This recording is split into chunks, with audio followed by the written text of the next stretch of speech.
Theorem 1.6 से if x is equal to p by q, x कोई number है जो p बाय क्यू के फॉर्म में है, मतलब एक रेशनल नंबर है, such that the prime factorization of q, जब q जो डिनोमिनेटर है उसका जब हम प्राइम फैक्टराइजेशन करेंगे तो वो किस फॉर्म में होगा, 2 की पावर n और 5 की पावर m के फॉर्म में होगा, where n m are non negative integers, ये नेगेटिव नहीं होना चाहिए, नॉन नेगेटिव इंटीजर्स है, then x has a decimal expansion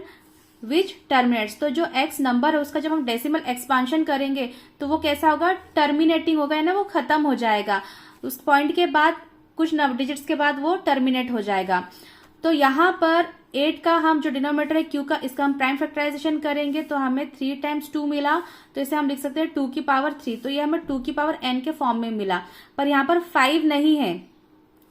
वैसे भी आप डायरेक्टली बता सकते हैं, अगर कोई डिनोमिनेटर अगर या तो 2 की पावर में है या सिर्फ 5 की पावर में तो वो टर्मिनेट ही होगा, या 2 और 5 के मल्टीप्लाई में है तब भी वो टर्मिनेटिंग होगा, 2 और 5 के अलावा कोई नंबर आता है तो वो नॉन टर्मिनेटिंग होगा बट रिपीटिंग होगा। तो यहाँ पर 2 की पावर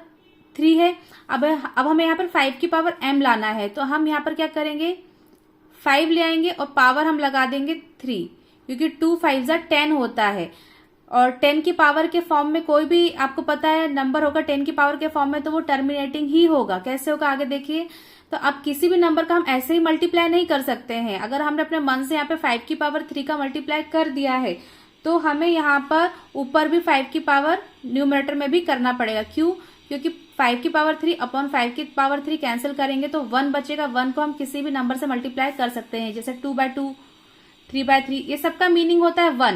1 को हम किसी भी नंबर से मल्टीप्लाई कर सकते हैं। तो यहाँ पर अगर डिनोमिनेटर में 5 की पावर 3 का मल्टीप्लाई किया है तो न्यूमरेटर में भी करना पड़ेगा। अब यहाँ पर 5 की पावर 3 होता है 125 को हम 3 से मल्टीप्लाई करेंगे तो आ जाएगा 375। अब यहाँ पर पावर सेम है, ये भी पावर 3 है और यहाँ पर भी पावर 3 है, दोनों पावर है सेम है, तो बेस का मल्टीप्लाई हो जाएगा, 2 5 10 की पावर 3 हो जाएगा। 10 की पावर 3 का मतलब क्या होता है 1000, 10 का 3 बार मल्टीप्लाई करेंगे तो क्या आएगा 1000,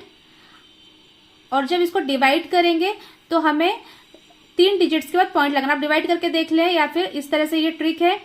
कि 375 यहाँ पे हमारे पास ऑलरेडी 3 डिजिट्स है तो 1 2 3 डिजिट्स के बाद पॉइंट लगा देंगे और यहाँ आगे 0 लगा देंगे, तो ये टर्मिनेट हो गया, खत्म हो गया। तो कोई भी डिनोमिनेटर अगर 10 की पावर में है तो वो टर्मिनेटिंग ही होगा, तो या तो 2 की पावर के फॉर्म में है या 5 की पावर के फॉर्म में है या दोनों के मल्टीप्लाई के फॉर्म में है तो वो टर्मिनेटिंग ही होगा। तो ये डिटेल में है, तो 2 की पावर 3 से भी आप बता सकते थे कि ये टर्मिनेटिंग है, बट यहाँ पर हमने इसको इस फॉर्म में किया पहले और बता दिया कि 10 के फॉर्म में आ गया है तो ये टर्मिनेटिंग होगा।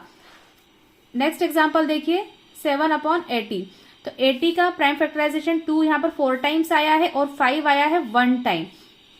तो पावर हमें सेम करनी है, तो 2 की पावर 4 है और हमें 5 की पावर 1 है यहाँ, तो अगर हम 5 की पावर यहाँ पर 3 का मल्टीप्लाई कर दें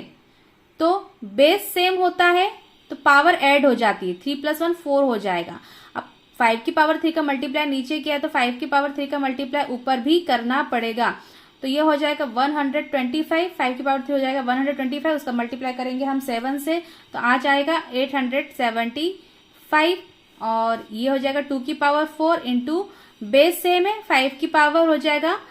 1 + 3 4, तो ये हो जाएगा 875 अपॉन 2 5 10 की पावर 4, तो 875 10 की पावर 4 मतलब 10 का हम 4 टाइम्स मल्टीप्लाई करेंगे तो बस 1 के बाद 4 0 लगा दो, तब यहाँ पर 4 डिजिट्स के बाद पॉइंट आना चाहिए, हमारे पास 3 डिजिट्स है 8 7 5 1 2 3 डिजिट्स है हमारे पास, तो यहाँ पे 4 0 है तो एक 0 हम यहाँ आगे लगा देंगे और उसके बाद फिर पॉइंट लगाएंगे, तो ये 4 डिजिट्स के बाद पॉइंट आ गया यहाँ आगे 0, तो ये इसका टर्मिनेटिंग डेसिमल एक्सपांशन हुआ। अब ये वाला थर्ड एग्जाम्पल, यहाँ पर डिनोमिनेटर का हम प्राइम फैक्टराइजेशन करेंगे तो हमें 5 मिला 4 टाइम्स, इसे हमने लिख दिया 5 की पावर 4, तो ये 5 के फॉर्म में है तो हम यहाँ पे क्या करेंगे 2 का मल्टीप्लाई कर देंगे 2 की पावर 4 का, तो क्योंकि यहाँ 4 है तो यहाँ पे 4 का मल्टीप्लाई होगा 2 की पावर 4 का, अगर नीचे 2 की पावर 4 का मल्टीप्लाई किया है तो ऊपर भी 2 की पावर 4 का मल्टीप्लाई होगा, तो 2 की पावर 4 होता है 16 और 16 का मल्टीप्लाई हम 14,588 में करेंगे तो आएगा 2,33,408। और ये हो जाएगा 10 की पावर 4, मतलब कितने जीरो आ जाएंगे, 4 जीरो आ जाएंगे, 408 और 1 2 3 4 जीरो आ जाएंगे। तो मतलब 4 डिजिट्स के बाद यहाँ पॉइंट लग जाएगा, 2,33,408। तो यहाँ पर 4 डिजिट्स के बाद पॉइंट लग जाएगा, 1 2 3 4। तो ये आंसर हुआ। तो ये टर्मिनेटिंग डेसिमल एक्सपेंशन है इसका। तो इस तरह से थ्योरम में क्या बताया है, अगर जो डिनोमिनेटर होता है वो या तो 2 के फॉर्म में है या 5 के फॉर्म में है या फिर 2 into 5 मतलब इसके मल्टीप्लाई के फॉर्म में है, क्योंकि वो 10 हो जाएगा, और तो वो टर्मिनेटिंग डेसिमल एक्सपेंशन होगा उसका। और अगर थ्योरम 1.7 में दिया है कि अगर इस फॉर्म में नहीं है तो वो रेशनल नंबर कैसा होगा, नॉन टर्मिनेटिंग बट रिपीटिंग। तो रेशनल नंबर आपको पता है क्या होता है, दो तरीके से होता है रेशनल नंबर, या तो टर्मिनेटिंग हो गया, टर्मिनेटिंग रेशनल नंबर है सारे, और नॉन टर्मिनेटिंग रेशनल नंबर कैसे होंगे, जैसे 4.666 कंटिन्यू चल रहा है तो टर्मिनेट नहीं हो रहा, खत्म नहीं हो रहा है, तो नॉन टर्मिनेटिंग बट रिपीटिंग है, क्योंकि यहाँ पे 6 क्या हो रहा है, रिपीट हो रहा है, ऐसे 6 बार लिखेंगे क्योंकि 6 रिपीट हो रहा है इसका मतलब। तो जो नॉन टर्मिनेटिंग है बट रिपीटिंग है वो भी रेशनल नंबर होते हैं, जैसे 4.75 ये कंटिन्यू है, तो ये 75 रिपीट हो रहा है, ग्रुप ऑफ डिजिट्स रिपीट हो रहे हैं, 1 2 3 1 2 3 1 2 3 रिपीट हो रहा है। तो ये टर्मिनेट तो नहीं हो रहे हैं बट रिपीटिंग है, रिपीट हो रहा है, सिंगल डिजिट या ग्रुप ऑफ डिजिट रिपीट हो रहे हैं, तो ये भी रेशनल नंबर है। और इरेशनल क्या फर्क है रेशनल और इरेशनल में, कि वो नॉन टर्मिनेटिंग होते हैं और नॉन रिपीटिंग, जैसे 4.73210893, तो यहाँ पे टर्मिनेट भी नहीं हो रहा है और दूसरा